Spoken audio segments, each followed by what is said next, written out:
अशी आपण या शेतामध्ये जी धन्वंतरीची ट्रीटमेंट वापरली होती, आपलं गोरिज फ्रोम असेल, ग्रॅन्युअल असेल, त्यानंतर RPS 76 ड्रिचिंग केली होती, त्याच्यानंतर बॅक्टोस्कीची ड्रिचिंग केली होती. पण आता यावर्षी या जमिनीमध्ये गांडुळाची किती निर्मिती झाली हे तुम्हाला आता व्हिडिओच्या माध्यमातून दाखवतो मी.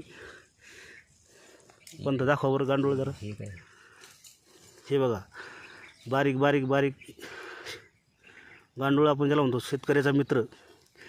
हा त्याचं अन्न जास्त मातीचं पचन करून तो जी विष्ठा टाकतो त्यापासून आपल्याला सेंद्रिय कर्ब म्हणतो आपण जमिनीमध्ये तयार होत असतो. आता कुठं जर उकरलं, मी सरकी लावताना बघितलं, जिथं जिथं सरकी लावण्यासाठी मी म्हणजे टोकरत होतो तिथं गांडूळ मला दिसत होते. त्या दिवशी मी त्या सरकी लावणाऱ्या बायांना विचारलं होतं की गांडूळ दिसतील का, ते खूप गांडुळाची निर्मिती झालेली आहे. ते आपल्या पलीकडे शेत नाही ना. नाही, आता यांचं बाजूला शेत आहे, आपल्या बांधाच्या पलीकडूनच, पण तिथं असे गांडूळ दिसत नाही. पण इथं आता फक्त अर्धा फूट उकरलं आहे, तर अर्धा फुटामध्ये जवळपास एक 5 ते 10 गांडूळ दिसतात तिथं. म्हणजे पूर्ण शेतामध्ये किती गांडूळ असतील.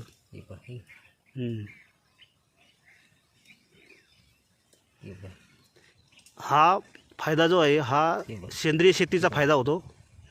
हे बघा, एका ठिकाणी जवळपास 5 ते 10 गांडूळ ते हाताच्या वरती पुढे जागी तिथे. हा, ते एक आज हे पिलावळ आहे, पण ज्यावेळेस हे प्रौढ होतील त्यावेळेस जमीन एकदम भुसभुशीत करून म्हणजे कसदार जमीन तयार करतील.